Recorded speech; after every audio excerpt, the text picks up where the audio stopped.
senador Eduardo Girão apresentou da tribuna mais 2 casos de perseguição política a mando do ministro Alexandre de Moraes do Supremo Tribunal Federal, detalhando os absurdos de cada caso.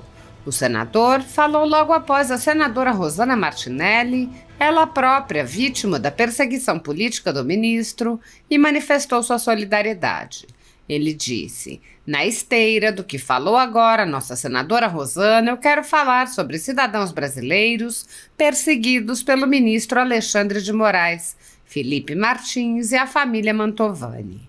O senador relatou o caso de Felipe Martins, ex-assessor do ex-presidente Jair Bolsonaro, que foi preso com base em alegações falsas que, ainda que fossem reais, não motivariam a prisão.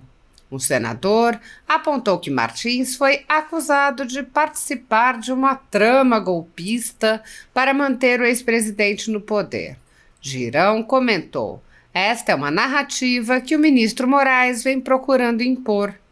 Ao explicar a narrativa, o senador mencionou outro preso político do ministro, o tenente-coronel Mauro Cid, ex-ajudante de ordens de Bolsonaro, que em desabafo descreveu a situação da perseguição no Brasil, dizendo: o Alexandre de Moraes é a lei, ele prende, ele solta, quando ele quiser, como ele quiser, com Ministério Público, sem Ministério Público, com acusação, sem acusação. Se eu não colaborar, vou pegar 30, 40 anos. Girão lembrou também a situação da senadora Rosana Martinelli e disse: isso veio para nós, para todos nós, para esfregar na nossa cara a sua vinda aqui como: vamos acordar, porque tem muita gente sendo injustiçada neste país. Retomando o caso de Felipe Martins, o senador expôs que o ex-assessor foi preso e, em seguida, transferido para uma penitenciária de forma irregular e permanece preso há 4 meses. O senador mostrou que, além de não haver qualquer prova de que Martins tenha deixado o Brasil, há provas em abundância do contrário. Ele disse: portanto, o correto e justo é a libertação imediata do prisioneiro político com pedidos de desculpas, é o mínimo. É como o caso da senadora, não vai reparar. Tem outros meios para se buscar a reparação contra o Estado, mas é o mínimo que se faça agora, a libertação, porque tem vítimas envolvidas, tem famílias envolvidas e um pedido de desculpas. O senador apresentou ainda outro caso da família Mantovani, em que bastou que o ministro alegasse uma suposta agressão para que várias pessoas fossem submetidas a medidas arbitrárias e violação de seus direitos fundamentais. Ele lembrou: o pior dessa história de perseguição política e abuso de autoridade é o STF ter decidido manter o sigilo das câmeras de segurança. Uma vergonha!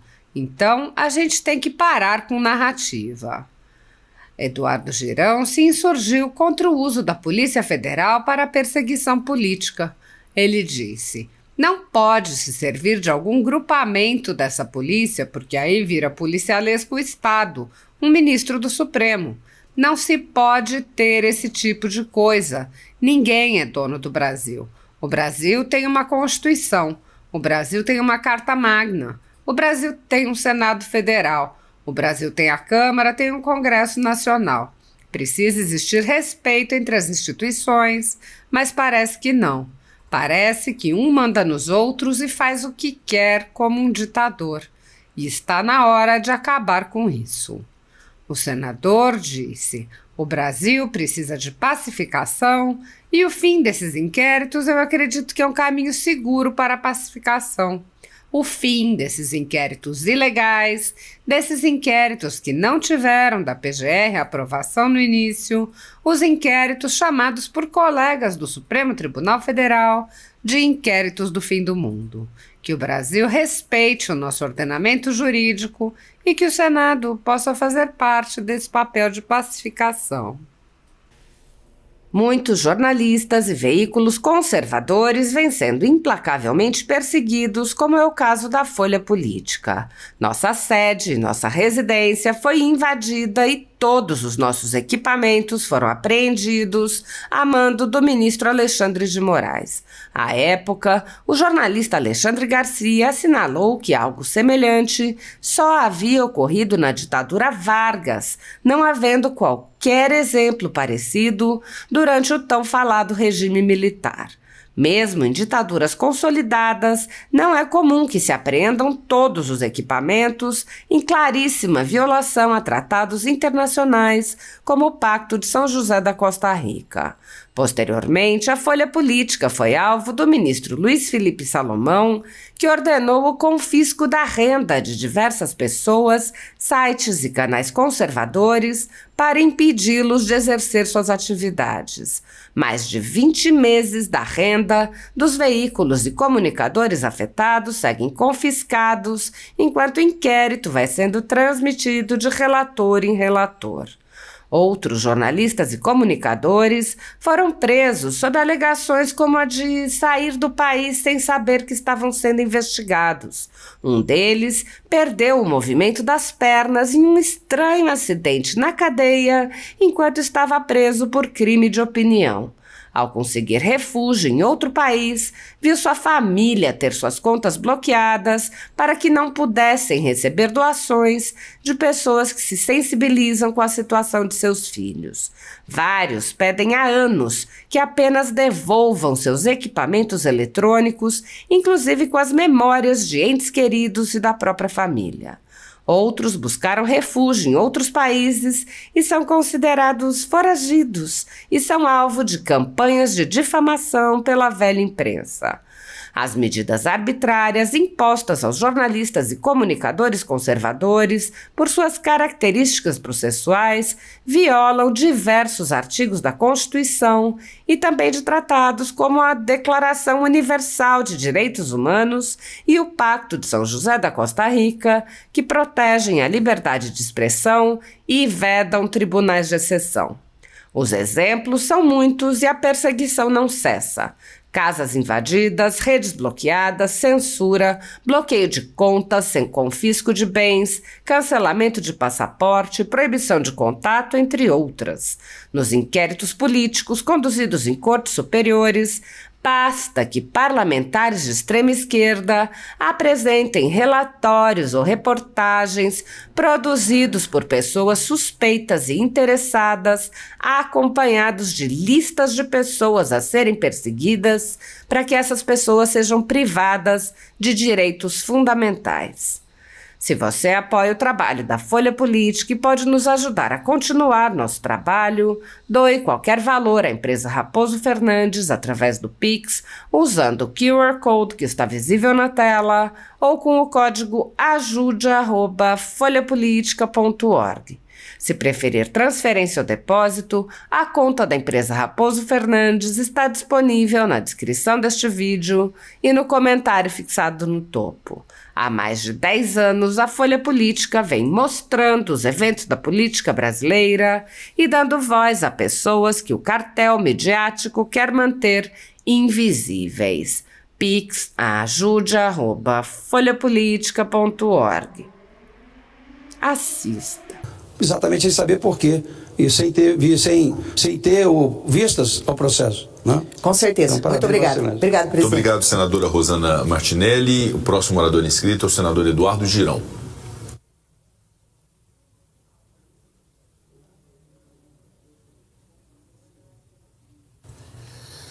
Senhor presidente Rodrigo Pacheco, senhoras senadoras, senhores senadores, funcionários dessa casa, assessores e brasileiros que estão nos acompanhando agora pelo trabalho sempre muito correto da equipe da Rádio Senado, Agência Senado e TV Senado. Senhor presidente, na esteira do que falou agora a nossa senadora Rosana, eu quero falar sobre cidadãos brasileiros perseguidos pelo ministro Alexandre de Moraes.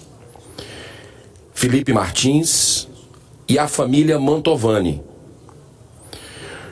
Ex-assessor especial para assuntos internacionais do ex-presidente Bolsonaro, Felipe Martins foi preso na manhã do dia 8 de fevereiro de 2024, desse ano, senador Cleitinho, em Ponta Grossa, no Paraná, na chamada Operação Tempus Veritatis, acusado de participar de uma trama golpista para manter o ex-presidente no poder. Esta é uma narrativa que o ministro Moraes vem procurando impor, como bem denunciou o tenente-coronel Mauro Cid, ex-ajudante de ordem de Bolsonaro, também preso novamente pela ordem do STF, mas agora está sob liberdade provisória aí com tornozeleira eletrônica. No áudio publicado pela revista Veja, consta o seguinte desabafo de Mauro Cid, abro aspas: o Alexandre de Moraes é a lei. Ele prende, ele solta, quando quiser, como ele quiser, com o Ministério Público, sem Ministério Público, com acusação, sem acusação. Se eu não colaborar, vou pegar 30, 40 anos de prisão. Relato da senadora Rosana aqui é muito forte nesse sentido. Ela, e eu vejo que isso veio para nós, para todos nós, esfregar na nossa cara a sua vinda aqui,